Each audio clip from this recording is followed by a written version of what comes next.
그의 묵직한 오드코롱 향이 숨막히게 나를 짓눌렀다. 시더우드와 가죽 냄새.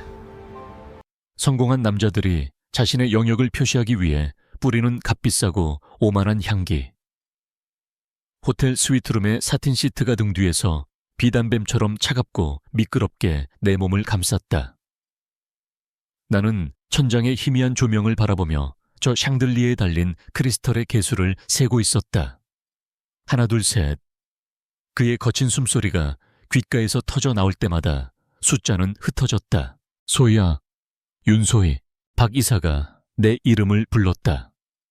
그 목소리에는 애정이 아닌 소유자의 만족감이 묻어 있었다.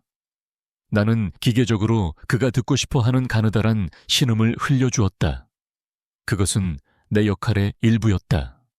아름답고 젊고 연약한 여자. 그의 부하 권력에 기꺼이 복종하는 인형. 그의 손이 내 어깨를 꽉 쥐었다. 나는 아픔을 느꼈지만 표정 하나 바꾸지 않았다. 고통은 사치였다.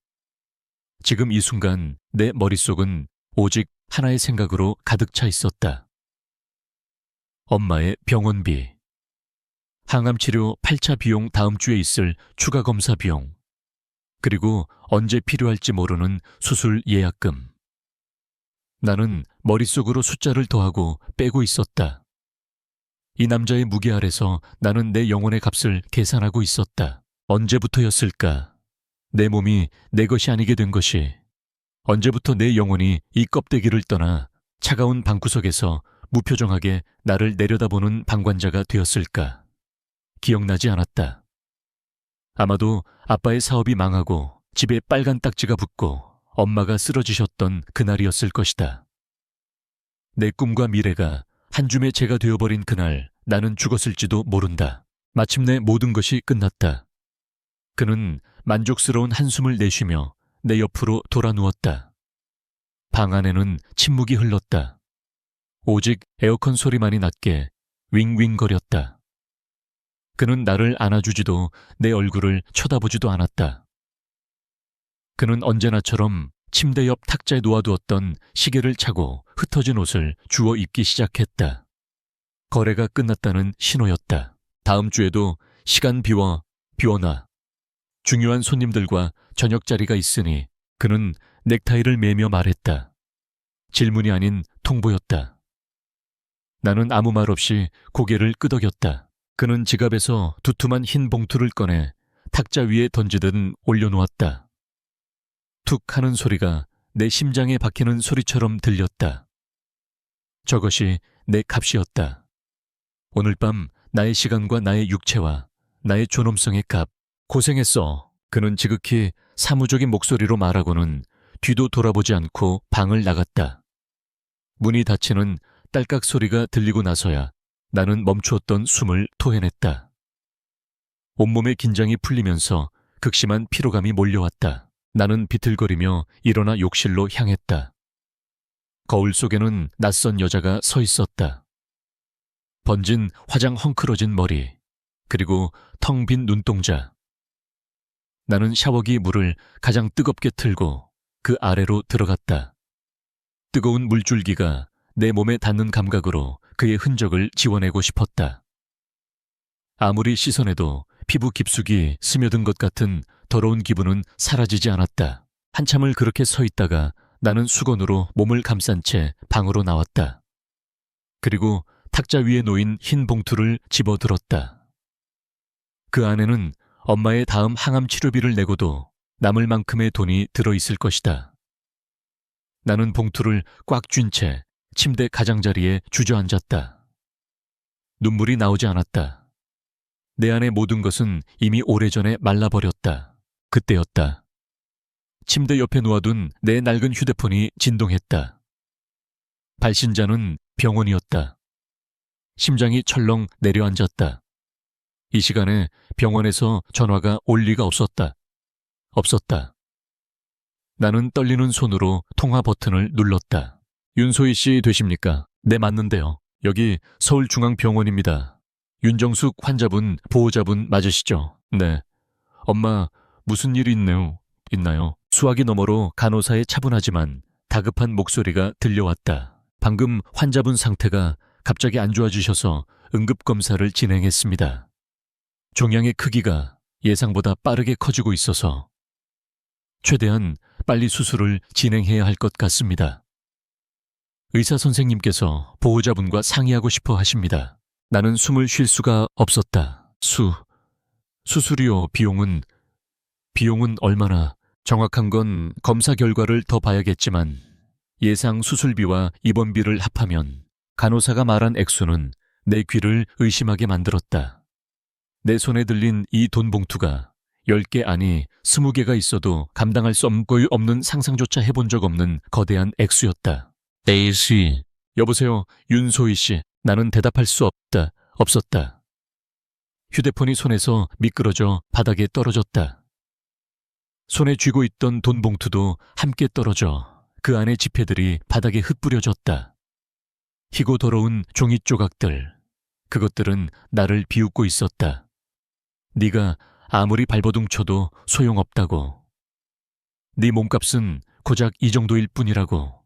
세상이 무너져 내렸다. 나는 소리 없이 그 차가운 호텔 바닥에 주저앉았다. 사방이 꽉 막힌 벽이었다. 더 이상 도망칠 곳도 기댈 곳도 없었다. 완벽한 절망이었다. 차가운 호텔 바닥의 항이는 뼛속까지 스며드는 것 같았다. 나는 얼마나 오랫동안 그렇게 앉아 있었는지 모른다. 흩어진 지폐들은 마치 내가 흘린 눈물 자국처럼 바닥에 널브러져 있었다. 저 종이 조각들을 끌어모아 엄마의 병원 침대 밑에 쌓아 올린다고 한들 죽음의 그림자를 밀어낼 수는 없을 것이다. 절망은 늪과 같아서 발버둥 칠수록 더 깊이 빠져들게 만들었다. 나는 비틀거리며 일어나 돈을 주워 모았다. 구겨진 지폐들을 하나하나 펴서 흰 봉투 안에 다시 넣는 내 손가락에는 아무런 감각도 없었다. 이 돈은 더 이상 희망이 아니었다. 그저 나의 치욕을 증명하는 낙인일 뿐이었다. 다음 날 아침 나는 뜬 눈으로 밤을 새운 채 병원으로 향했다. 엄마는 중환자실에서 일반 병실로 겨우 옮겨진 상태였다. 창백한 얼굴이었지만 나를 보자 애써 미소를 지었다. 우리 딸 왔어. 어제는 무슨 일 있었던 거니 전화도 안 받고. 미안 엄마. 어제 좀 피곤해서 일찍 잠들었어. 거짓말. 내 인생은 이제 거짓말로 지탱되고 있었다. 나는 엄마의 앙상한 손을 잡았다. 이 손을 놓지 않기 위해서라면 나는 무슨 짓이든 할 수 있었다. 의사 선생님 만나 뵀어. 엄마가 물었다. 응. 걱정하지 마. 수술 날짜 잡고 비용도 다 알아서 할게. 엄마는 그냥 건강해질 생각만 해. 나는 웃고 있었지만 심장은 얼음장처럼 차가웠다. 의사와의 면담은 절망적이었다. 그는 내게 수술의 시급함과 엄청난 비용, 그리고 성공 확률에 대해 기계적으로 설명했다. 그의 모든 말은 결국 하나의 문장으로 귀결되었다. 돈이 없으면 당신의 어머니는 죽습니다. 병원에서 나온 나는 텅 빈 눈으로 거리를 걸었다. 집으로 돌아가는 발걸음이 청음망은 무거웠다. 아빠가 남긴 작은 연립주택, 곧 은행에 넘어갈 우리의 마지막 남은 거처. 현관문에는 어김없이 붉은색 글씨로 된 압류 통지서가 붙어 있었다. 나는 통지서를 떼어내 손 안에서 구겨버렸다. 그리고 문을 열었을 때 낯선 구두 한 켤레가 현관에 놓여 있는 것을 발견했다. 거실에는 한 번도 본 적 없는 중년의 남자가 앉아 있었다. 완벽하게 재단된 회색 정장, 이시불안하게 빗어 넘긴 머리, 그리고 값비싼 가죽 서류 가방. 그는 우리 집의 초라한 소파와 전혀 어울리지 않는 사람이었다. 윤소희 씨 되십니까? 남자가 나를 보고 일어서며 말했다. 누구시죠? 나는 경계하며 물었다. 사채업자인가? 아니면 은행에서 나온 사람인가? 저는 SJ그룹 권 회장님의 법률고문 최진혁 변호사라고 합니다. SJ그룹. 대한민국을 움직이는 거대 재벌. 나는 숨을 삼켰다. 그런 대단한 사람이 이런 누추한 곳에 무슨 일로? 드릴 말씀이 있어 찾아왔습니다. 잠시 앉으시죠. 그의 태도는 정중했지만 거절할 수 없는 위압감이 있었다. 나는 그의 맞은편에 뻣뻣하게 앉았다. 그는 테이블 위에 서류 가방을 올려놓고 조심스럽게 열었다. 윤소희 씨의 딱한 사정에 대해서는 익히 들어서 알고 있습니다. 그의 목소리는 감정 없이 건조했다. 아버님의 사업 실패로 인한 부채, 그리고 어머님의 병원비 문제까지 그가 내 모든 것을 꿰뚫어 보고 있다는 사실에 소름이 돋았다. 나는 그에게 감시당하고 있었다. 본론부터 말씀드리겠습니다. 그는 서류 몇 장을 꺼내 내 앞에 펼쳐놓았다. 권 회장님께서 윤소희 씨에게 한 가지 제안을 하고 싶어 하십니다. 자니요. 네. 거래라고 하는 편이 더 정확하겠군요. 그는 잠시 말을 멈추고 나의 반응을 살폈다. 나는 침묵했다. 회장님께는 손주가 한 명 있습니다. 불의의 사고로 몸이 조금 불편한 상태입니다. 성격도 다소 까다로운 편이고요. 그의 설명은 모호했다. 몸이 불편하다와 까다롭다는 말 뒤에 숨겨진 진실은 무엇일까? 회장님께서는 그 손주가 안정적인 가정을 꾸리길 원하십니다. 그래서 윤소희 씨에게 그와 결혼해 주시기를 제안하는 바입니다. 결혼. 그 단어는 너무나도 비현실적이어서 마치 다른 세상의 이야기처럼 들렸다. 제가 왜죠? 윤소희 씨의 배경이 깨끗하고 현재 처한 상황이 저희가 제시하는 조건을 받아들이기에 가장 적합하다고 판단했기 때문입니다. 그는 나를 가난하고 절박해서 뭐든지 할 여자로 보고 있었다. 모욕감의 피가 거꾸로 솟는 것 같았지만 나는 아무 말도 할 수 없었다. 그가 한 말은 전부 사실이었기 때문이다. 결혼의 조건은 이렇습니다. 그가 말을 이었다. 계약 기간은 1년입니다. 1년 동안 회장님의 손주와 법적인 부부 관계를 유지하며 그의 아내로서 곁을 지켜주시면 됩니다. 어떤 스캔들이나 문제를 일으켜서는 안 됩니다. 1년의 계약 기간이 끝나면 두 분은 조용히 이혼하게 될 겁니다. 제가 그걸 해서 얻는 건 뭐죠? 마침내 내가 가장 중요한 질문을 던졌다. 나의 값을 묻는 질문이었다. 최진혁 변호사는 기다렸다는 듯이 서류 가장 마지막 장을 내 쪽으로 돌려 보여주었다. 그곳에는 숫자가 적혀 있었다. 내 눈을 의심하게 만드는 0이 끝없이 이어질 것 같은 숫자. 이게 찔러보다 몇세다.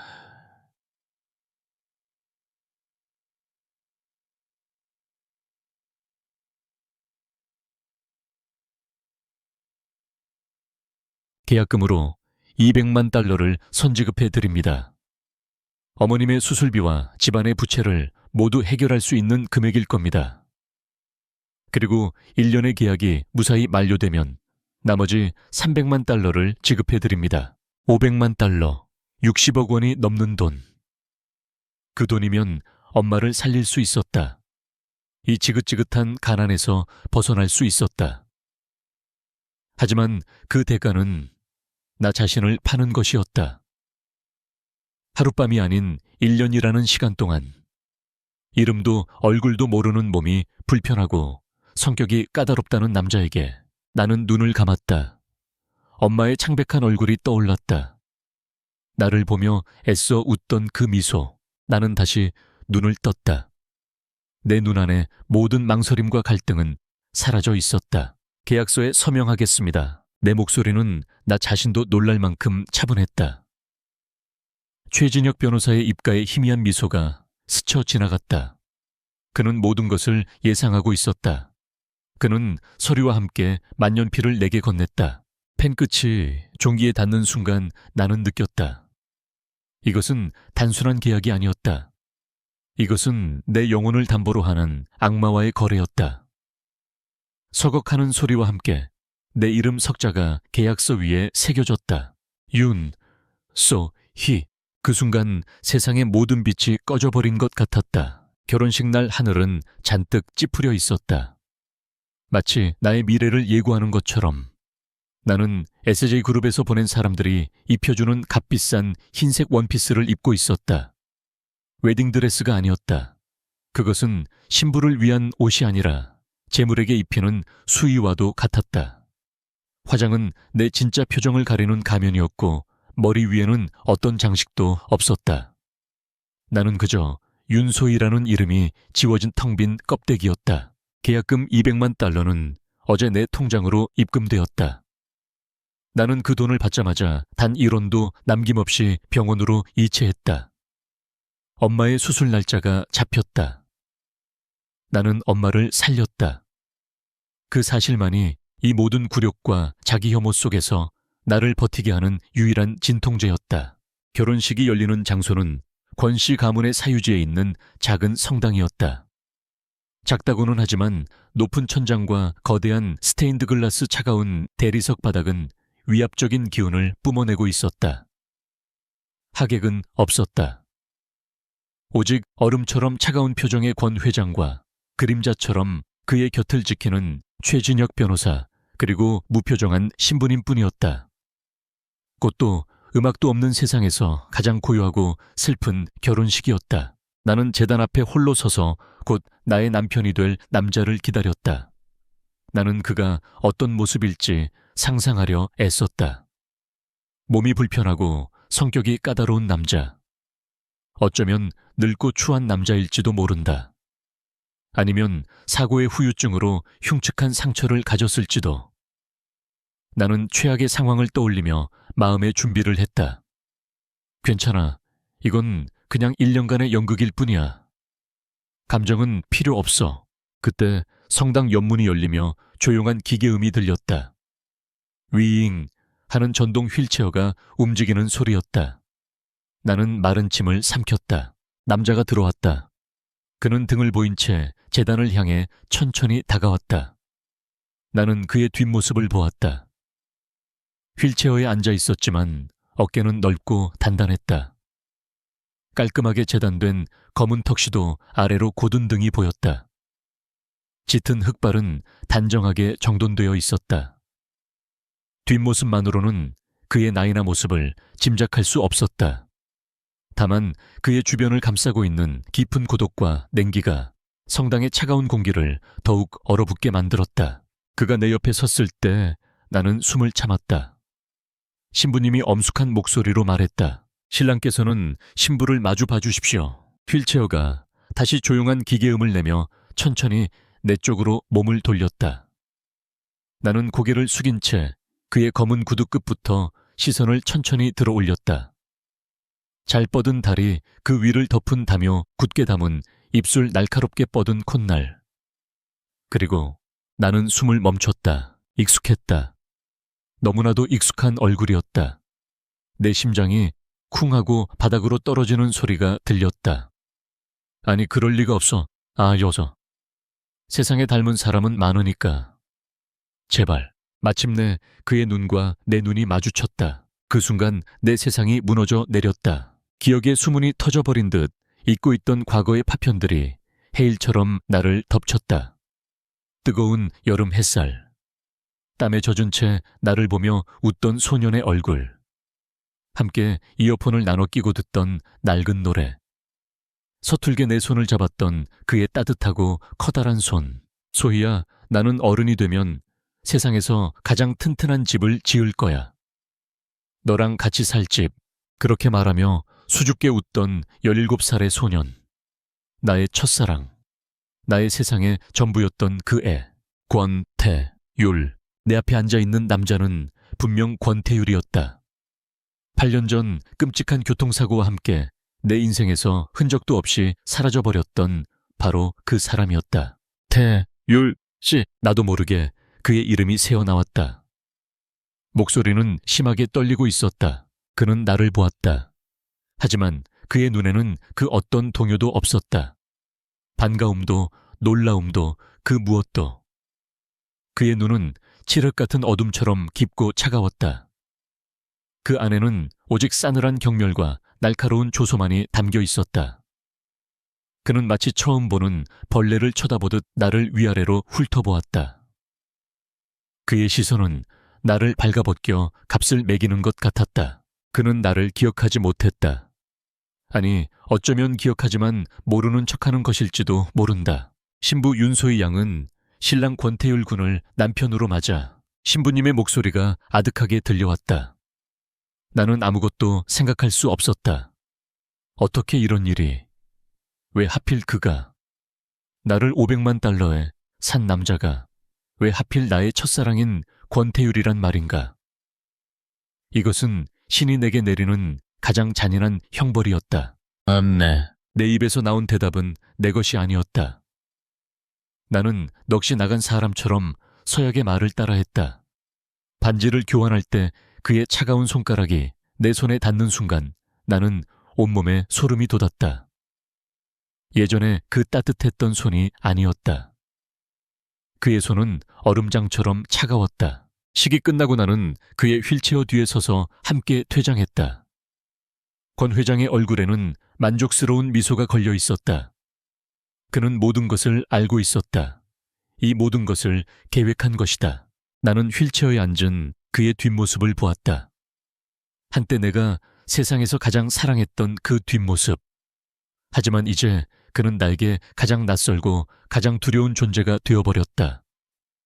나는 내 발로 지옥의 문을 열고 들어온 것이다. 권태율의 저택은 그의 영혼을 그대로 빼닮은 곳이었다.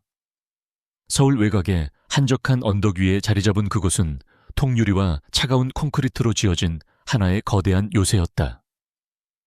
현대적인 디자인은 미학적으로 완벽했지만 그 안에는 사람 사는 온기라고는 조금도 찾아볼 수 없었다. 모든 가구는 검은색과 흰색 회색으로 이루어져 있었고 벽에는 어떤 그림이나 사진도 걸려 있지 않았다. 집 안은 병적으로 깨끗했고 숨막히는 정적이 감돌았다. 오직 그의 전동 휠체어가 대리석 바닥을 가로지르는 소리만이 유령처럼 공간을 떠다녔다. 결혼식 아닌 결혼식이 끝나고 우리는 단 한마디의 대화도 없이 이 집으로 왔다. 나를 위한 방은 2층의 가장 끝에 마련되어 있었다. 그의 침실은 복도 반대편에 있었다. 집사로 보이는 나이든 여자는 나에게 방을 안내해주며 사모님께서 필요한 모든 것은 준비되어 있습니다. 라고 말했지만 그녀의 눈에는 어떤 감정도 담겨 있지 않았다. 이 집의 모든 것은, 모든 사람은 그렇게 차갑고 무감각했다. 짐이라고 할 것도 없는 작은 가방을 내려놓고 방을 둘러보았다. 최고급 가구와 호텔 스위트룸처럼 꾸며진 공간. 창밖으로는 완벽하게 관리된 정원이 그림처럼 펼쳐져 있었다. 하지만 이 모든 화려함은 나에게 어떤 위안도 주지 못했다. 이곳은 나의 새로운 집이 아니라 나의 새로운 감옥이었다. 나는 거실로 내려갔다.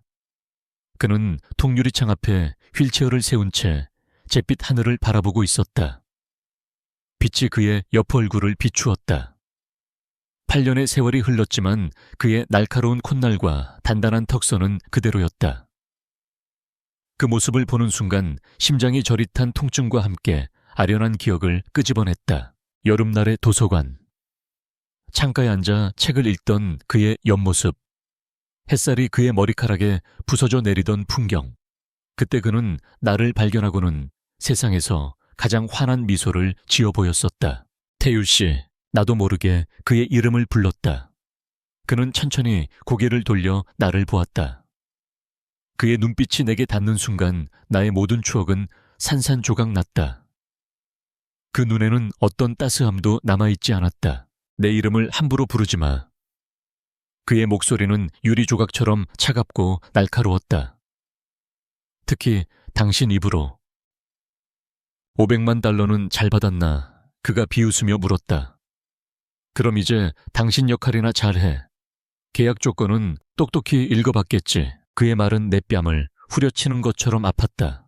그는 내가 돈 때문에 이곳에 왔다는 사실을, 이 결혼이 철저한 거래라는 사실을 시시각각 일깨워주고 있었다. 내 역할이 뭔데요? 나는 떨리는 목소리로 물었다. 인형. 그가 말했다. 할아버지가 오실 때 그 앞에서 완벽한 아내를 연기하는 것. 그 외의 시간에는 내 눈에 띄지 않는 것. 내게 말을 걸지도, 나를 아는 척하지도, 나를 동정하지도 않는 것. 그리고 그는 휠체어를 움직여 내 바로 앞까지 다가왔다. 나는 그의 서늘한 시선에 압도당해 뒷걸음질 쳤다. 가장 중요한 것, 절대로 내 몸에 손대지 마. 당신의 더러운 동정 따위는 필요 없으니까. 그의 눈에 담긴 증오는 너무나도 깊어서 나는 그 자리에서 얼어붙고 말았다. 그는 나를 지나쳐 자신의 서재로 들어가 버렸다. 쾅 하고 닫히는 문소리가 내 심장을 꿰뚫는 것 같았다. 그날 이후 우리의 동거는 마치 유령과 함께 사는 것 같았다. 우리는 거대한 식탁의 양끝에 앉아 침묵 속에서 식사를 했다. 접시와 포크가 부딪히는 소리만이 어색하게 울려 퍼졌다. 나는 가끔 용기를 내어 말을 걸어보려 했지만 그는 단답형의 대답으로 모든 대화를 끊어버리거나 아예 나를 무시했다. 나는 필사적으로 그의 모습 속에서 내가 알던 과거의 권태유를 찾으려 애썼다. 그가 무심코 흥얼거리는 멜로디는 우리가 함께 듣던 노래였다. 그가 읽고 있는 책은 내가 그에게 선물했던 작가의 신작이었다. 그의 흔적은 곳곳에 남아 있었지만 그는 더 이상 그가 아니었다. 그의 자존심은 상처 입은 맹수처럼 날카롭고 위태로웠다. 그는 집안의 모든 것을 자신의 손이 닿는 높이에 맞춰 재설계했지만 그럼에도 불구하고 불편한 순간들은 존재했다. 어느 날 오후 나는 그가 서재의 가장 높은 칸에 있는 책을 꺼내려 애쓰는 모습을 보았다.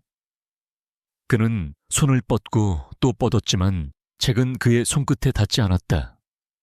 그는 결국 포기하고 분노에 찬 얼굴로 책장을 노려보았다. 나는 나도 모르게 그에게 다가가 책을 꺼내주려 했다. 제가 내 말이 끝나기도 전에 그가 휠체어를 획 돌려 나를 막아섰다. 그의 눈이 불타고 있었다. 내가 뭐라고 했지? 하지만 내 눈앞에서 사라져. 그의 고함 소리에 나는 그 자리에 얼어붙었다. 나는 그의 손에 책을 쥐어주는 대신 조용히 물러나야만 했다. 그는 내가 사라진 뒤에야 혼자서 책을 집어들고 서재로 들어갔다. 그의 등에는 깊은 상처와 그보다 더 깊은 수치심이 새겨져 있었다. 밤이 되면 고통은 더욱 선명해졌다.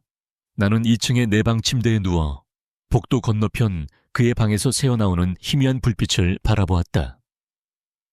그는 저 방 안에서 혼자 무슨 생각을 할까? 8년 전 그날 우리에게 무슨 일이 있었던 걸까? 그는 정말로 나를 기억하지 못하는 걸까? 수많은 질문들이 머릿속을 떠다녔지만 그와 나 사이에는 건널 수 없는 깊은 강이 흐르고 있었다. 그는 나를 돈에 팔려 온 여자로 경멸했고 나는 그의 얼음 같은 벽 앞에서 무너져 내리고 있었다. 우리는 한 지붕 아래 살고 있었지만 서로에게 세상에서 가장 먼 사람이었다. 권태율의 얼음성에서 나는 유령이 되기로 했다. 그의 날카로운 말들은 더 이상 나에게 상처를 주지 못했다. 나는 그의 분노와 경멸이 사실은 그 자신을 향한 것이라는 걸 어렴풋이 깨닫기 시작했기 때문이다. 그의 가시는 상처 입은 짐승이 자신을 보호하기 위해 세운 방어기제일 뿐이었다. 나는 더 이상 그에게 말을 걸거나 다가가려 애쓰지 않았다. 대신 나는 그림자처럼 그의 일상을 관찰했다. 그의 하루는 기계처럼 정확한 규칙 속에서 움직였다. 아침 7시 기상서재에서 오전 내내 이어지는 업무 점심 식사 후에는 물리치료실에서의 고독한 싸움, 그리고 밤늦게까지 이어지는 독서. 나는 그의 작은 습관들을 발견하기 시작했다. 그는 비 오는 날이면 언제나 브람스의 교향곡을 들었다. 그는 커피에 설탕을 2스푼 넣었고 건축 관련 서적을 읽을 때는 왼쪽 페이지에 귀퉁이를 접는 버릇이 있었다. 그리고 그가 읽는 책들, 그가 듣는 음악들, 그가 무심코 뱉는 혼잣말 속에서 나는 과거의 태유리를 내가 사랑했던 소년의 희미한 흔적들을 발견했다. 기억은 때로 맛으로 되살아나기도 했다. 어느 날 나는 집사 아주머니에게 양해를 구하고 주방에 들어갔다. 그리고 아주 오랜 기억을 더듬어 학창시절 태유리가 가장 좋아했던 김치볶음밥을 만들었다. 반숙 계란 프라이까지 완벽하게 올려서 나는 그것을 그의 서재 앞에 조용히 놓아두고 돌아왔다. 그는 물론 아무 말도 없었다. 하지만 다음 날 아침 내가 그릇을 치우러 갔을 때 접시는 깨끗하게 비워져 있었다. 나는 그 후로도 가끔씩 그가 좋아했던 음식들을 만들었다. 매콤한 떡볶이, 달콤한 계란말이. 그는 단 한 번도 고맙다는 말을 하거나 음식에 대해 언급하지 않았다.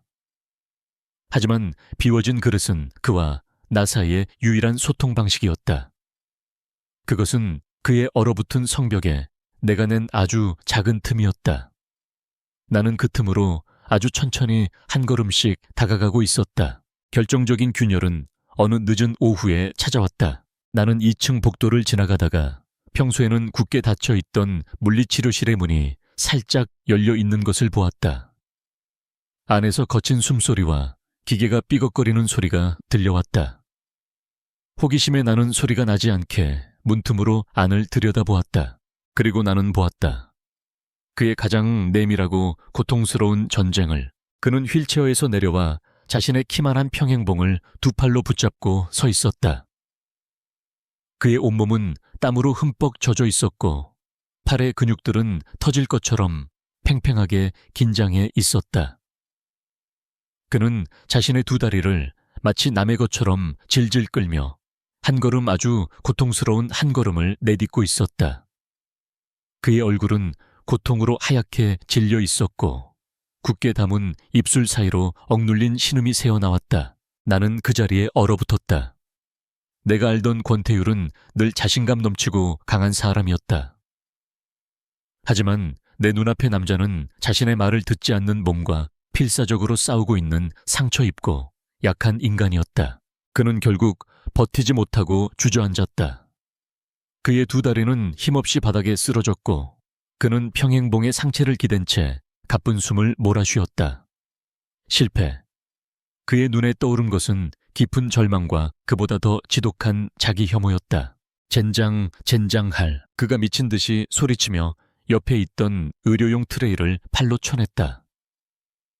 금속성의 날카로운 소리와 함께 트레이 위의 물건들이 바닥으로 요란하게 쏟아졌다. 그는 분노를 이기지 못하고 자신의 다리를 주먹으로 내리치기 시작했다. 움직여. 제발 좀 움직이란 말이야. 이 쓸모없는 고깃덩거리야. 그의 절규는 내 심장을 갈기갈기 찢어놓았다. 바로 그때였다. 분노에 찬 움직임 때문에 균형을 잃은 그의 상체가 옆으로 기울어지기 시작했다. 그는 바닥으로 완전히 넘어질 뻔했다. 나는 나도 모르게 문을 박차고 안으로 달려 들어갔다. 안 돼요. 나는 그의 몸이 바닥에 부딪히기 직전 그의 팔과 어깨를 붙잡아 지탱했다. 그의 뜨거운 몸땀에 젖은 셔츠의 감촉이 생생하게 느껴졌다. 그는 자신의 가장 약한 모습을 들켰다는 사실에 치욕과 분노로 얼굴이 시뻘개졌다. 누가 들어오랬어. 당장 나가. 그가 으르렁거렸다.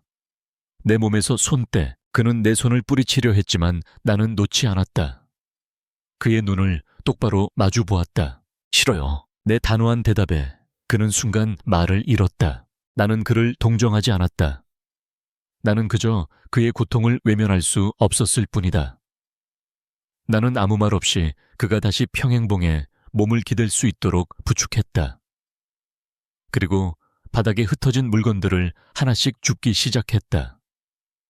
그의 거친 숨소리만이 방 안을 채웠다. 내가 그의 바로 옆에 떨어진 소독용 솜을 집으려 허리를 숙였을 때였다. 그의 손이 바닥을 짚고 있던 그의 손이 내 손등을 스쳤다. 찰나의 순간이었다.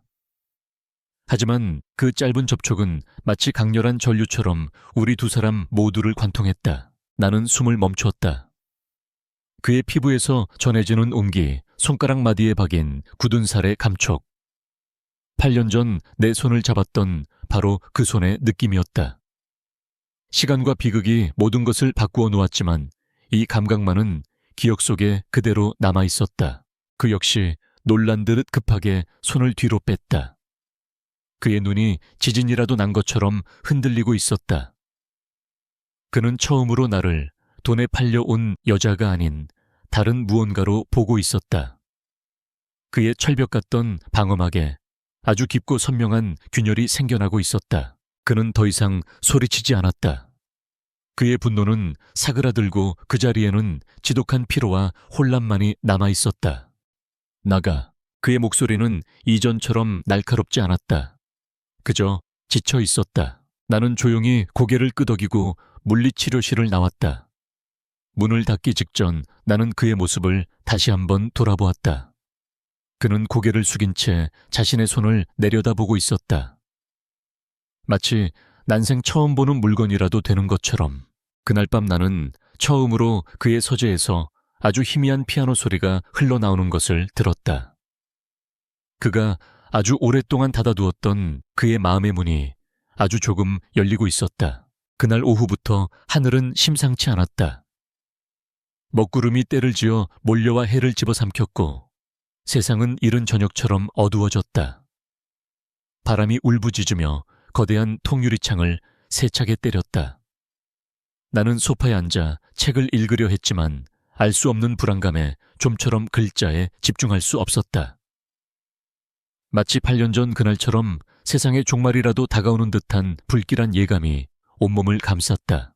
태율 씨는 서재에 틀어박혀 나오지 않았다. 하지만 나는 그 역시 이 폭풍을 느끼고 있다는 것을 알 수 있었다. 평소라면 흘러나왔을 클래식 음악 소리가 오늘따라 들리지 않았다. 이 거대한 저택은 오직 바람소리만이 가득한 텅 빈 상자 같았다.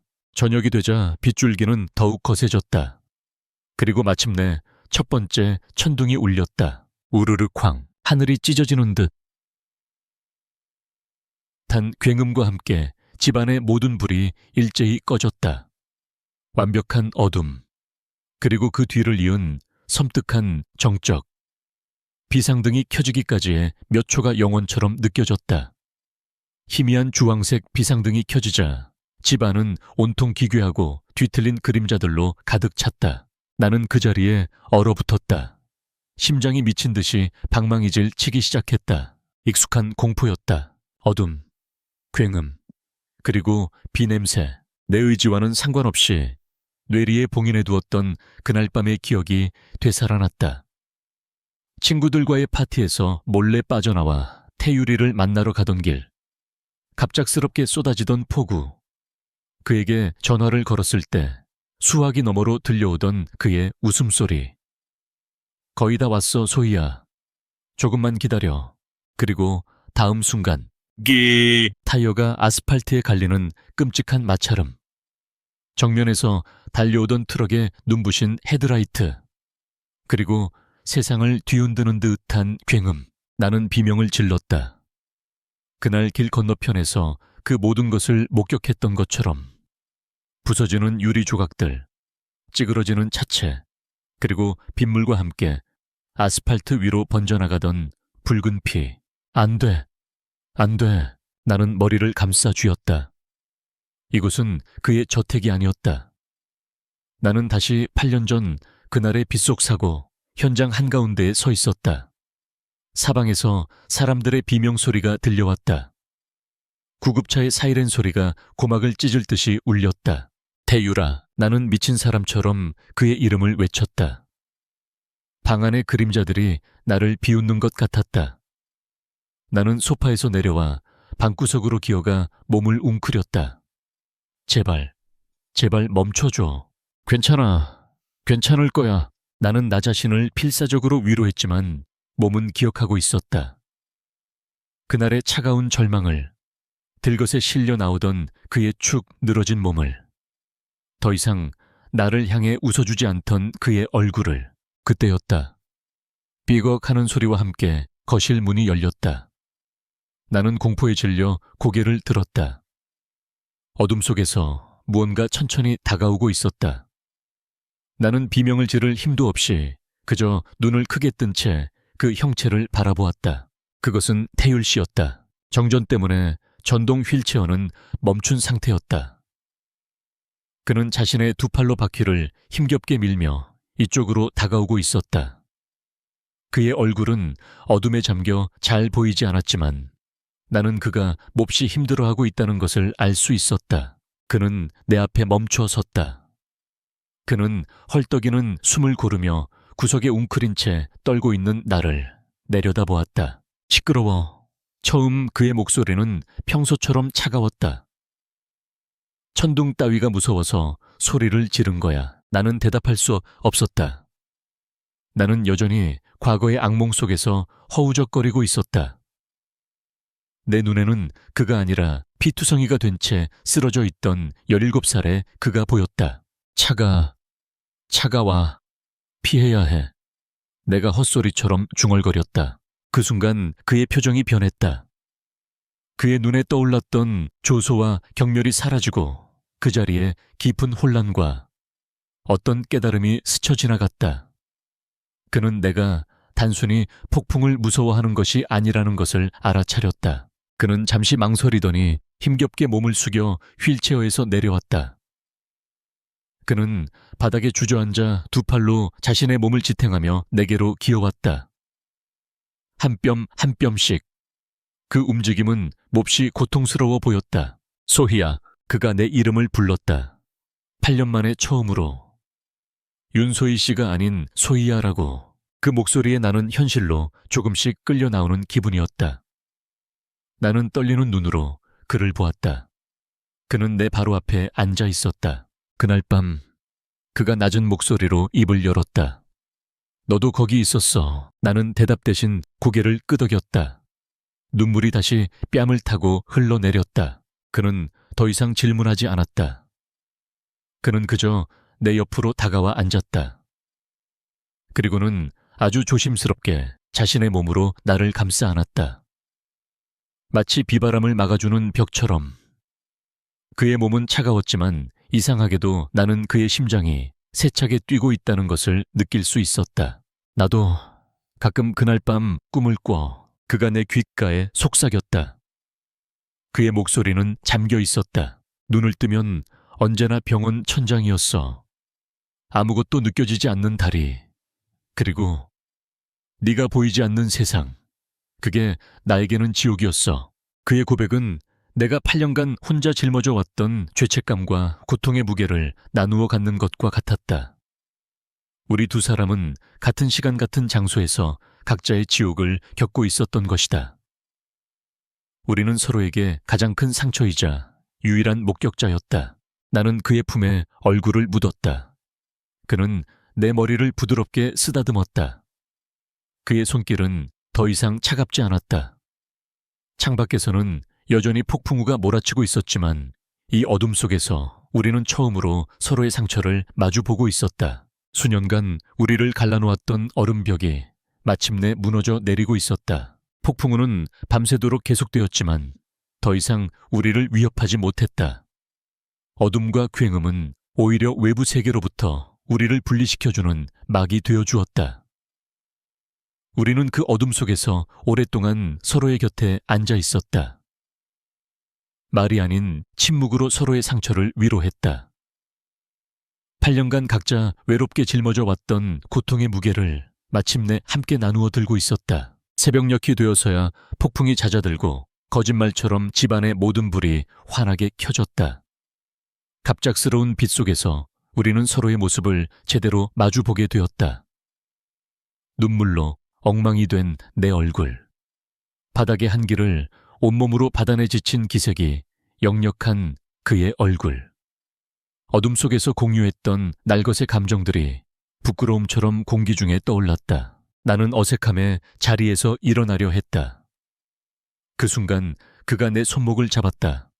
그의 손은 차가웠지만 그 소나기 힘에는 나를 놓치고 싶지 않다는 절박함이 담겨 있었다. 가지마. 그의 목소리는 낮게 잠겨 있었다.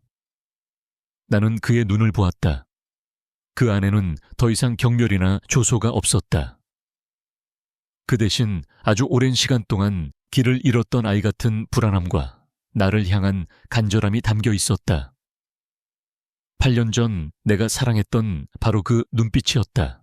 나는 다시 그의 옆에 조용히 앉았다. 그는 내 손목을 놓아주는 대신 자신의 차가운 손으로 내 손을 감쌌다. 그의 시선이 내 얼굴을, 내 눈을, 내 입술을 천천히 훑었다. 그의 시선은 탐욕스럽지 않았다. 마치 아주 소중하고 깨지기 쉬운 무언가를 바라보는 것처럼 조심스럽고 경건했다. 그리고 그는 천천히 아주 천천히 내게로 몸을 기울였다. 나는 숨을 멈췄다.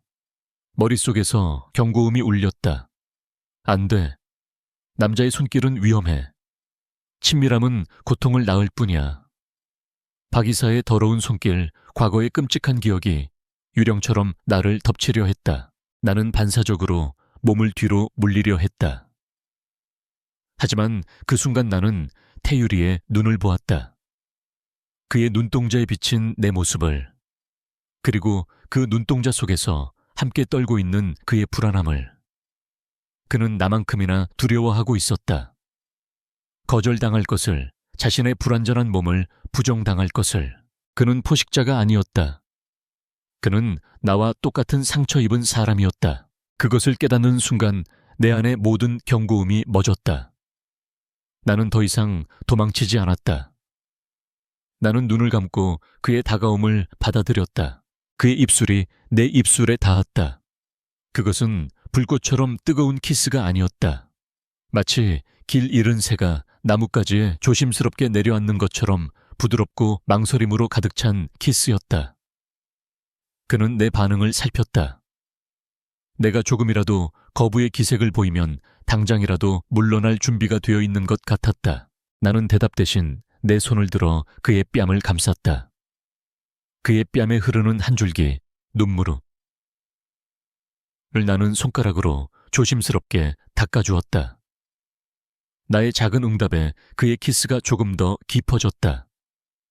우리는 8년이라는 시간을 거슬러 올라가 서로의 존재를 확인했다. 이것은 욕망이 아니었다. 이것은 구원이었다. 그는 나를 안아들었다. 그의 팔은 내가 생각했던 것보다 훨씬 강했다. 그는 나를 안은 채 자신의 휠체어에 힘겹게 몸을 옮겼다. 그리고 나를 자신의 무릎 위에 앉혔다. 내 방으로 가자. 그가 속삭였다. 그의 방. 그가 세워놓은 가장 깊고 단단한 성벽의 중심. 그의 침실은 그의 영혼처럼 모든 것이 억제되고 정돈되어 있었다. 하지만 그가 침대 옆에 작은 스탠드를 켜자 방 안은 따뜻한 주황색 불빛으로 물들었다. 그는 나를 침대 위에 조심스럽게 내려놓았다. 그리고 처음으로 자신의 불완전함을 내 앞에 드러냈다. 그는 휠체어에서 침대로 몸을 옮기기 위해 온 힘을 다해 팔로 자신의 몸을 지탱해야만 했다. 그 과정은 힘겨워 보였지만 그는 조금도 부끄러워하지 않았다. 그는 나를 믿고 자신의 가장 약한 모습을 보여주고 있었다. 그가 내 옆에 누웠을 때 나는 그의 셔츠 단추를 하나씩 풀기 시작했다. 그의 가슴에는 사고 때 생긴 희미한 흉터가 길게 남아 있었다. 나는 그 흉터 위에 가만히 손을 얹었다. 그것은 그의 고통의 증거였다. 나는 허리를 숙여 그 흉터 위에 입을 맞추었다. 그의 숨소리가 가빠졌다. 그가 내 옷을 벗겨낼 때 그의 손길은 지난밤 그가 내게 그랬던 것처럼 기도처럼 경건했다. 그는 내 몸의 모든 부분을 마치 처음 발견하는 성스러운 장소처럼 대했다. 그의 손길이 지나간 곳마다 내 몸에 죽어있던 감각들이 하나씩 깨어나는 것 같았다. 아름다워 소희야. 그의 속삭임은 내 안에 남아있던 마지막 두려움의 벽을 무너뜨렸다. 나는 더 이상 내가 더럽거나 망가졌다고 느끼지 않았다. 그의 눈 속에서 나는 세상에서 가장 소중한 사람이 되어 있었다. 우리의 몸이 하나가 되었을 때 나는 아픔이 아닌 온전한 충만함을 느꼈다. 그의 움직임은 나를 배려했고 끊임없이 나의 눈을 바라보며 나의 감정을 살폈다. 그는 나를 통해 쾌락을 얻는 것이 아니라 나와 함께 쾌락을 나누고 있었다. 나는 처음으로 내 몸이 기쁨을 느낄 수 있는 곳이라는 것을 알게 되었다. 안전함 속에서 느끼는 쾌락은 내가 상상했던 것 이상으로 황홀했다. 그것은 육체적인 감각을 넘어선 영혼의 교감이었다. 그의 눈에서 눈물이 흘러내렸다. 그는 자신의 불완전한 몸으로도 나를 만족시킬 수 있다는 사실에, 그리고 내가 자신의 모든 것을 받아들여 주었다는 사실에 감격하고 있었다. 나는 그의 눈물을 닦아주며 그의 입술에 입을 맞추었다. 그날 밤 우리는 서로의 상처에 입을 맞추었다. 그는 내 마음의 흉터를, 나는 그의 육체의 흉터를. 우리는 서로의 불완전함을 사랑함으로써 비로소 온전해질 수 있었다. 우리는 단순한 육체의 결합이 아닌 두 개의 부서진 영혼을 하나로 꿰매는 의식을 치르고 있었다. 창밖으로 동이 트고 있었다. 폭풍우가 지나간 뒤의 세상은 놀라울 정도로 고요하고 깨끗했다. 마치 우리의 영혼처럼. 나는 그의 품에 안겨 아주 오랜만에 찾아온 평화로운 아침을 맞이했다. 폭풍우가 지나간 뒤에 세상은 마치 새로 태어난 것 같았다. 우리의 관계도 그랬다. 지난밤의 고백과 위로를 기점으로 우리는 더 이상 계약으로 묶인 고용주와 피고용인이 아니었다. 우리는 서로의 상처를 보듬는 세상에 단 둘뿐인 동반자였다. 얼음 같던 저택에 온기가 돌기 시작했다. 우리는 더 이상 거대한 식탁의 양끝에 앉지 않았다. 대신 작은 주방 테이블에 마주 앉아 함께 식사를 했다. 그는 내가 만든 서툰 음식에 대해 처음으로 맛있다고 말해주었다. 나는 그의 재활 치료를 도왔다. 그는 더 이상 내 도움을 거부하지 않았다. 우리는 함께 정원을 산책했고 밤에는 서재에서 각자 책을 읽으며 조용한 시간을 공유했다. 친밀감은 아주 사소하고 일상적인 순간들에 스며들었다. 그가 건축 디자인에 대해 열정적으로 설명할 때 반짝이던 눈빛, 내가 책을 읽어줄 때 그의 입가에 맺히는 희미한 미소, 그리고 밤이 되면 서로의 몸을 탐하는 대신 그저 서로의 심장 소리를 들으며 잠이 들었던 수많은 순간, 수가절 퇴차. 나는 내가 행복하다고 감히 생각하기 시작했다. 500만 달러짜리 거래 속에서 나는 진짜 사랑을 찾아내고 있었다. 그 위태로운 행복을 권 회장은 용납할 수 없었던 모양이다. 어느 화창한 오후, 그가 예고 없이 저택에 닥쳤다. 그는 정원에서 함께 햇볕을 쬐고 있던 우리를 발견하고는 싸늘한 표정으로 내게 말했다. 잠깐 나 좀 보자꾸나. 단둘이서. 태율 씨의 얼굴이 굳어졌다. 그가 내 손을 잡으며 말했다. 무슨 말을 하든 신경 쓰지 마. 할아버지는 태율아. 권 회장의 목소리는 낮았지만 강철 같은 힘이 담겨 있었다. 어른들 이야기에 끼어드는 게 아니란다. 나는 괜찮다는 의미로 태율 씨의 손을 살짝 쥐었다가 놓았다. 나는 더 이상 과거의 약한 윤소희가 아니었다. 나는 두렵지 않았다. 하지만 나는 틀렸다. 나는 그 노인의 잔인함을 너무 얕보고 있었다. 우리는 차가운 거실에 마주 앉았다. 그는 특유의 모든 것을 꿰뚫어 보는 듯한 눈으로 나를 잠시 관찰했다. 내 덕분에 태율인 녀석이 많이 밝아진 것 같구나. 수고가 많았다. 그의 칭찬은 칭찬이 아니었다. 그것은 내가 철저히 고용된 사람이라는 사실을 상기시키는 말이었다. 계약 기간도 절반쯤 지났으니 내게도 몇 가지는 알려줘야 할 것 같아서 왔다. 그가 말을 이었다. 태유리의 사고에 대해서 말이다. 심장이 철렁 내려앉았다. 그 애가 왜 그렇게 삐뚤어졌는지 너는 알고 있니? 그 녀석은 자기 자신을 용서하지 못하고 있는 게다. 그 사고가 자기 때문에 일어났다고 생각하고 있으니까. 나는 숨을 죽였다. 하지만 진실은 조금 다르지. 권 회장은 찻잔을 들며 아주 잔인한 미소를 지었다. 사실 그 사고의 원인은 너와 내 아버지에게도 있었단다. 그게 무슨 8년 전 그맘때쯤 내 아버지가 사업 때문에 나를 찾아왔었다. 부도를 막기 위해 거액의 돈이 필요하다고 무릎까지 꿇더구나. 나는 아무 말도 할 수 없었다. 처음 듣는 이야기였다. 나는 물론 거절했다. 사업적으로 가망이 없었으니까. 하지만 태율이 녀석은 달랐지. 어리고 정에 약했으니까. 녀석은 네가 힘들어하는 걸 볼 수 없었던 게다. 그래서 그날 밤 나 몰래 은행에서 돈을 찾아 너희 아버지를 만나러 가던 길이었다. 그의 모든 말 한마디 한마디가 비수가 되어 내 심장에 박혔다. 만약 네가 그 애를 만나지 않았더라면, 만약 너희 집안에 그런 문제가 없었더라면 태율이는 그 밤에 그 빗속으로 차를 몰고 나가지 않았을 게다. 그 사고는 일어나지 않았을 거야. 그의 논리는 교묘했다. 그는 내가 사고를 냈다고 말하지 않았다. 하지만 그는 내 존재 자체가 비극의 시작이었다고 말하고 있었다. 나의 가난이, 나의 사랑이 태유리를 망가뜨렸다고. 나는 사고 후에 네 아버지의 빚을 모두 갚아주었다. 그리고 너를 내 손주 며느리로 들인 것도 그 때문이지. 그는 마치 자비를 베푸는 신처럼 말했다.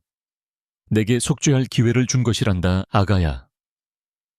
태유리 곁에서 평생 그 애를 돌보며 내 빚을 갚을 기회. 세상이 무너져 내리는 것 같았다. 내가 이제 막 찾아낸 행복, 내가 감히 꿈꾸었던 사랑. 그 모든 것이 사실은 나의 죄에 대한 대가였다. 나는 태유리를 사랑할 자격이 없었다. 나는 그의 인생을 망가뜨린 원흉이었다. 우리의 행복은 그에게 더 큰 상처를 주는 행위일 뿐이었다. 내 위치를 잊지 말 거라. 권 회장이 자리에서 일어서며 마지막 일격을 가하했다. 너는 태유리를 행복하게 해줄 여자가 아니라 그 애에게 평생 빚을 갚아야 할 죄인이야. 그것이 이 계약의 진짜 의미다. 그가 떠난 뒤 나는 한참 동안 그 자리에 미동도 없이 앉아 있었다. 온몸의 피가 빠져나가는 기분이었다. 이제야 모든 것이 이해가 되었다. 그가 왜 그토록 나를 경멸했는지, 그가 왜 나를 기억하지 못하는 척했는지. 어쩌면 그는 모든 것을 알고 있었을지도 모른다. 태율 씨가 서재에서 나왔을 때 나는 그를 볼 수 없었다. 그가 내게 다가와 어깨를 감싸려 했을 때 나는 나도 모르게 그의 손길을 피했다. 소희야, 그의 목소리에 당혹감이 서렸다. 왜 그래? 할아버지가 무슨 말을 했어? 나는 고개를 저었다. 차마 입이 떨어지지 않았다. 내가 당신의 인생을 망쳤노라고 어떻게 말할 수 있단 말인가? 아무 말씀 안 하셨어요. 나의 거짓말은 서툴렀다. 그냥 좀 피곤해서요. 나는 그를 뒤로 한 채 내 방으로 도망쳤다. 문을 잠그고 침대에 쓰러져 소리 없이 울었다. 우리가 함께 쌓아 올렸던 작은 온기는 권 회장의 잔인한 진실 앞에서 산산조각 나버렸다. 그날 밤 나는 그의 방문을 잠갔다. 그가 문 밖에서 나를 부르는 소리가 들렸지만 나는 대답할 수 없었다. 그와 나 사이에는 다시 이전보다 훨씬 더 두껍고 차가운 벽이 세워지고 있었다. 죄책감이라는 이름의 벽이, 죄책감은 독과 같았다. 그것은 아주 천천히 내 안에 어렵게 피어난 작은 행복의 싹을 검게 태워버렸다. 나는 태율 씨를 피하기 시작했다. 그의 따뜻한 시선은 이제 내 죄를 꾸짖는 것 같았고 그의 다정한 손길은 불에 댄 듯 아팠다. 나는 그를 마주볼 자격이 없었다. 우리가 함께 식사를 하던 주방 테이블은 다시 비워졌다. 나는 내 방에서 혼자 샌드위치로 끼니를 때웠다. 그가 좋아하는 음악이 흐르던 거실은 다시 침묵에 잠겼다. 그는 몇 번이고 내 방문을 두드렸다. 소희야, 무슨 일이야? 제발 문 좀 열어봐. 나는 침대에 몸을 웅크린 채 대답하지 않았다. 내가 문을 여는 순간 내 존재 자체가 그에게 상처가 될 터였다. 그의 불행이 나로부터 시작되었다는 진실을 어떻게 내 입으로 말할 수 있단 말인가. 이틀이 지났다. 저택의 공기는 우리가 처음 만났던 날처럼, 아니 그보다 더 차갑고 무겁게 얼어붙어 있었다. 마침내 그가 폭발했다. 그는 휠체어로 내 방문을 부서져라 두드렸다. 윤소희 당장 문 열어 이렇게 숨어버리면 다 해결될 것 같아. 우리가 함께 나눈 시간들이 너한테는 아무것도 아니었어. 그의 목소리는 분노와 함께 깊은 상처와 절박함으로 떨리고 있었다. 그 절박함이 내 마지막 방어벽을 무너뜨렸다. 나는 비틀거리며 일어나 문을 열었다. 그의 얼굴은 헬쑥했고 눈은 붉게 충혈되어 있었다. 대체 할아버지가 무슨 말을 한 거야? 그가 내 팔을 붙잡았다. 내 눈을 보고 말해. 무슨 일이냐고. 나는 결국 무너져 내렸다. 나는 그의 앞에서 어린아이처럼 엉엉 울며 모든 것을 털어놓았다. 권 회장이 했던 모든 말들, 우리 아빠의 빚, 그를 만나러 가던 길에 사고가 났다는 이야기, 그리고 이 결혼이 내게 주어진 속죄의 기회라는 잔인한 말까지. 그래서 나는 당신 곁에 있을 자격이 없어요. 나는 흐느끼며 말했다. 나는 당신의 인생을 망가뜨린 사람이라고요. 우리의 행복은 당신을 더 아프게 할 뿐인 가짜예요. 나는 그가 나를 증오하고 경멸할 것이라고 생각했다. 하지만 그는 그러지 않았다. 내 고백을 듣는 동안 그의 표정은 분노나 슬픔이 아닌 아주 차가운 지성으로 번뜩이고 있었다. 그는 무언가 아주 중요한 퍼즐 조각을 맞추고 있는 사람처럼 보였다. 내 이야기가 끝나자 그는 한참 동안 말이 없었다. 그는 눈을 감고 과거의 기억을 더듬는 듯 했다. 이상하다고 생각했어. 그가 마침내 입을 열었다. 그의 목소리는 무섭도록 차분했다. 할아버지는 언제나 내 이야기를 하는 걸 싫어하셨지. 네가 내게서 공부할 시간을 빼앗는 나쁜 친구라고 했어. 사고가 나던 날 밤도 이상했어. 할아버지는 평소에 다니지 않던 길로 꼭 그 시간에 중요한 서류를 전달하라고 나를 내보냈지. 지금 생각해보니 그건 급한 일이 아니었어. 그의 눈이 번뜩였다. 그리고 네 아버지의 사업, 단순한 경영 악화가 아니었어. SJ그룹의 자회사가 가장 강력한 경쟁자였고 아주 집요하게 너희 아버지를 궁지로 몰아넣었지. 그건 공정한 경쟁이 아니라 계획된 사냥이었어. 그의 말에 나는 숨을 멈췄다. 그가 흩어져 있던 점들을 하나의 선으로 연결하고 있었다. 할아버지는 처음부터 모든 것을 알고 계셨던 거야. 태율 씨가 말했다. 아니, 모든 것을 계획하신 거지. 너와 나를 갈라놓고 너희 집안을 파산시키고 나를 사고로 망가뜨려서 당신의 완벽한 통제 아래에 두기 위해서. 그것은 내가 상상했던 것보다 훨씬 더 끔찍하고 거대한 진실이었다.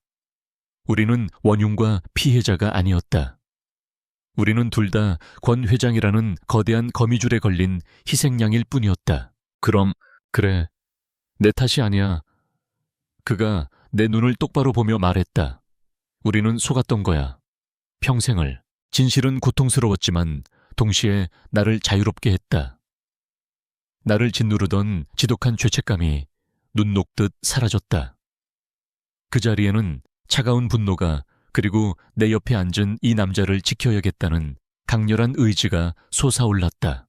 우리는 더 이상 약하지 않았다. 함께일 때 우리는 강했다. 다음 날 우리는 권 회장을 저택으로 불렀다. 그는 의기양양한 표정으로 거실에 들어섰다. 그는 내가 완전히 굴복했다고 믿고 있었다. 이제야 정신을 차렸느냐? 네, 할아버님, 태율 씨가 말했다. 그의 목소리는 강철처럼 단단했다. 이제야 모든 진실을 알게 되었습니다. 권 회장의 얼굴이 순간 굳어졌다. 태율 씨는 지난 며칠간 우리가 함께 맞추어낸 진실들을 차갑고 논리적인 언어로 하나씩 짚어나갔다.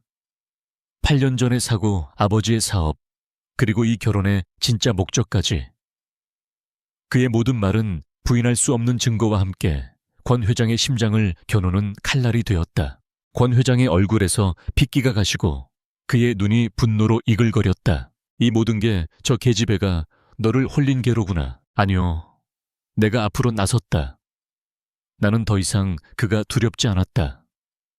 나는 내 가방에서 우리가 서명했던 결혼 계약서를 꺼냈다. 이건 저를 홀린 게 아니라 깨어나게 만들었습니다. 나는 권 회장의 눈앞에서 그 계약서를 반으로 찢어버렸다. 그리고 또 한 번 조각조각 찢어버렸다. 이 계약은 무효입니다. 저는 당신의 돈도 당신의 속죄의 기회도 필요 없습니다. 내 인연이. 그리고 할아버님, 태율 씨가 내 앞을 막아서며 말했다. 저 역시 할아버님의 제국 따위는 필요 없습니다. 사람의 인생을 장기짝처럼 여기는 당신의 피 묻은 왕좌는 당신 혼자 지키십시오. 그는 자신의 휠체어를 돌렸다. 가자, 소야. 그는 내게 손을 내밀었다. 나는 그의 손을 잡았다. 그의 손은 따뜻하고 강했다. 우리는 함께 서로에게 의지하며 거실을 걸어 나갔다. 등 뒤에서 권 회장의 분노에 찬 고함 소리가 들려왔지만 우리는 뒤돌아보지 않았다. 우리는 함께 저택의 무거운 현관문을 열었다. 눈부신 햇살이 우리를 감쌌다. 우리는 돈도 집도 미래에 대한 어떤 보장도 없었다. 하지만 우리에게는 서로가 있었다. 우리는 감옥을 걸어 나왔다. 불확실하지만 완전한 자유를 향해 첫걸음을 내디뎠다. 권 회장의 저택을 나온 그날 우리에게는 아무것도 없었다. 아니, 우리에게는 서로라는 전부가 있었다. 우리는 가진 돈을 전부 털어 작은 모텔에 방을 잡았다. 며칠 후 뉴스는 SJ그룹 황태자 경영권 포기 선언이라는 헤드라인으로 도배되었다. 세상은 우리가 어리석다고 무모하다고 말했다. 하지만 낡은 모텔 침대에 나란히 누워 천장을 바라보던 그 순간 나는 생애 처음으로 완전한 자유를 느꼈다. 우리의 새로운 시작은 아주 작고 초라했다. 태율 씨는 사고 전에 개인적으로 모아두었던 약간의 돈을 찾아냈다. 우리는 그 돈으로 서울 변두리에 작은 집을 얻었다. 엘리베이터도 없는 낡은 빌라 3층. 그는 휠체어를 버리고 목발에 의지해 계단을 오르내리는 법을 고통스럽게 다시 배워야만 했다. 그가 땀을 뻘뻘 흘리며 계단을 오를 때마다 나는 그의 곁에서 묵묵히 손을 잡아주었다. 우리는 더 이상 서로의 상처를 외면하지 않았다. 우리는 서로의 약함을 기꺼이 나누어 들었다. 그곳에서 우리는 처음으로 평범한 연인처럼 살았다. 함께 장을 보고 함께 저녁을 만들고 늦은 밤에는 좁은 거실에 앉아 미래를 그렸다. 그의 눈에서는 더 이상 과거의 그늘을 찾아볼 수 없었다. 8년 만에 내가 사랑했던 소년이 열정과 꿈으로 가득 찼던 권태율이 돌아와 있었다. 그리고 1년이라는 시간이 흘렀다. 지금 우리는 강이 보이는 작은 언덕 위에 서 있는 하얀 2층 집에 살고 있다. 이 집은 태율 씨가 직접 설계하고 우리가 함께 벽돌을 나르며 지은 우리의 첫 번째 작품이다. 집 안에는 문턱이 없고 모든 통로는 휠체어가 다니기 편하도록 넓게 만들어졌다. 주방 조리대는 그의 앉은 키에 맞게 낮춰져 있고 2층으로 올라가는 계단 옆에는 작은 가정용 승강기가 설치되어 있다. 이곳은 장애를 가진 사람을 위한 집이 아니었다. 이곳은 그저 권태율과 윤소희라는 두 사람을 위한 사랑으로 지어진 집이었다. 태율 씨는 공간 건축사무소라는 이름의 작은 회사를 차렸다. 그는 더 이상 거대하고 화려한 빌딩을 설계하지 않는다. 대신 노인들을 위한 편안한 집 아이들이 마음껏 뛰어놀 수 있는 안전한 놀이터, 그리고 그와 같은 사람들을 위한 장벽 없는 공간을 만든다. 그의 디자인은 사람을 향해 있었고 그의 이름은 건축계에서 조용하지만 단단한 반향을 일으키기 시작했다. 나는 다시 학교로 돌아갔다. 미술사학을 공부하며 잊었던 나의 꿈을 다시 찾아가고 있다. 엄마는 수술을 무사히 마치고 건강을 되찾으셨다. 가끔 우리 집에 오셔서 정원에서 함께 꽃을 가꾸곤 하신다. 우리 가족을 짓누르던 모든 빛과 어둠은 사라졌다. 오늘 저녁 나는 창가에 앉아 스케치북에 열중하고 있는 태율 씨를 바라보고 있다. 노을빛이 그의 진지한 옆에 얼굴을 부드럽게 감싸고 있다. 그의 다리는 여전히 움직이지 않는다.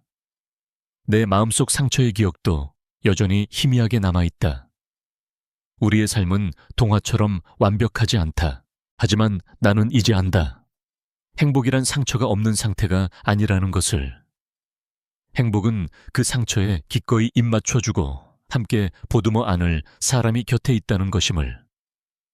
모든 것을 다 가진 완벽한 삶이 아니라 무너진 폐허 속에서도 함께 무언가를 다시 지어 올릴 사람이 있다는 것이 진짜 행복이라는 것을. 그가 내 시선을 느꼈는지 고개를 돌려 나를 보며 미소 짓는다. 나 역시 그를 향해 웃어 보인다. 무슨 생각해? 그가 묻는다. 나는 자리에서 일어나 그에게 다가가 그의 목을 감싸 안고 이마에 입을 맞춘다. 그냥 우리가 얼마나 완벽한지 생각하고 있었어. 우리의 불완전함 속에서 우리는 그 누구보다 완벽한 우리만의 세상을 만들어가고 있었다. 돈으로 살 수 없는 수없이는 그 어떤 권력으로도 빼앗을 수 없는 단단하고 아름다운 세상. 당신의 행복은 어떤 모습인가요? 당신의 이야기를 들려주세요.